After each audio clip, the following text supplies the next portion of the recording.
السلام علیکم ورحمۃ اللہ وبرکاتہ۔ ہمارا وضو کا ٹاپک ہے پوائنٹ 4.0.3 ہاتھوں اور اپنے پاؤں کی انگلیوں کا خلال کرنا۔ ٹھیک ہے، یعنی کہ ان کے اندر انگلیاں جو ہیں اس کے خلال کرنا بیسیکلی ہوتا ہے انگلیاں ملنا وغیرہ۔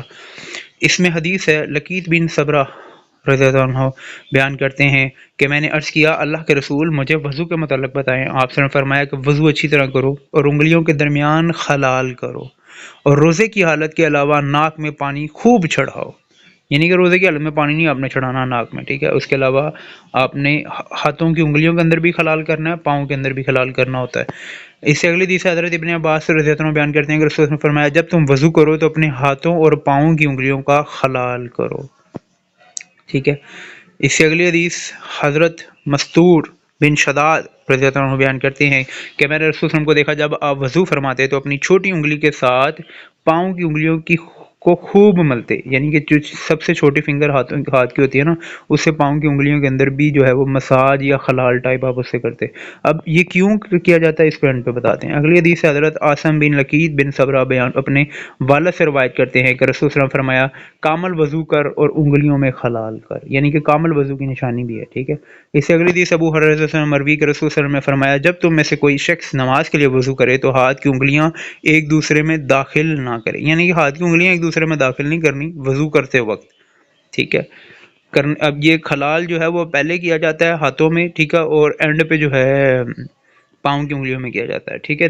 وضو کے کرتے وقت جو ہے نا، نماز کے لیے وضو کرے تو ہاتھ کی انگلیوں میں خلال دوسروں میں داخل نہ کرے، یعنی کہ ایک دوسرے کی ایک کنڈیشن ہے کہ فنگرز کو جو ہے آپس میں اس طرح نہ ایڈ کرے۔ اگلی حدیث عبداللہ بن عباس رضی اللہ عنہ سے مروی کہ رسول صلی اللہ علیہ وسلم نے فرمایا، جب تم وضو کرو تو اپنے ہاتھ اور پاؤں کی انگلیوں کا خلال کرو، ٹھیک ہے۔ اس سے اگلی حدیث سیدنا عبداللہ بن زید سے مروی۔ اب یہ مختلف حدیثیں اس وجہ سے ایڈ کی گئی ہیں، ہر حدیث جو ہے مختلف صحابہ سے ہے یا اہل بیت سے ہے۔ نبی صلی اللہ علیہ وسلم نے وضو کیا اور آپ صلی اللہ علیہ وسلم نے وضو میں اعضاء کو ملنے لگے، یعنی کہ کوئی بھی اعضاء ہے اس کو آپ نے رب کرنا ہے۔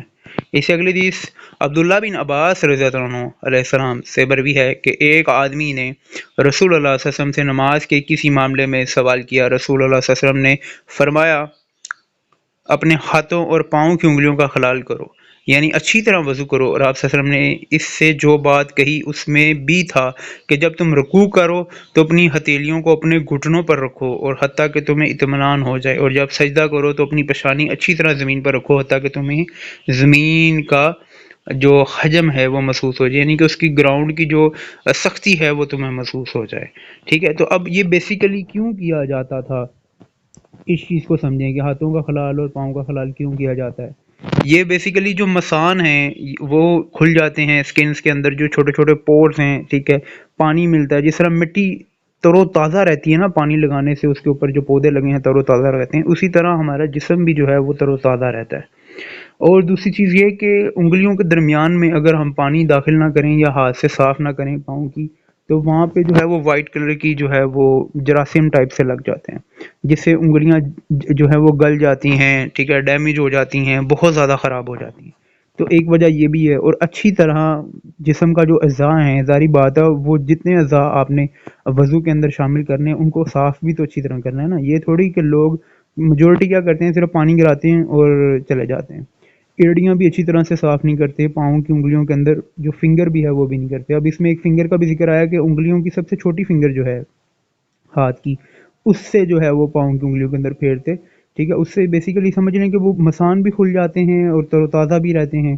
پھر کیونکہ بیسیکلی سینسری نیورونز ہوتے ہیں سائنٹیفک لینگویج میں، آپ اگر اس کو سمجھیں، جو اس کو سینس کرتے ہیں اور اس کا بینیفٹ اللہ باقی بہتر جانتا ہے، ٹھیک ہے۔ اللہ سے دعا ہے اللہ پاک ہم سب کو جو کچھ پڑھا سنا اس پر عمل کرنے کی توفیق دے، اور اللہ پاک سے ہم دعا کرتے ہیں ہمیں صراط المستقیم نام تو والے راستے پر چلائے، اور اللہ پاک ہمارے تمام صغیرہ کبیرہ گناہوں کو معاف فرمائے، درگزر فرمائے، اور ہم سب کو پیارے نبی کریم صلی اللہ علیہ وسلم کی محبت اور ان کی زندگی کے اوپر پیروی کرنے کی توفیق عطا فرمائے، ان سے محبت عطا کرے، ہمیں قرآن و حدیث پر عمل کرنے کی توفیق دے، آمین۔ السلام علیکم ورحمۃ اللہ وبرکاتہ۔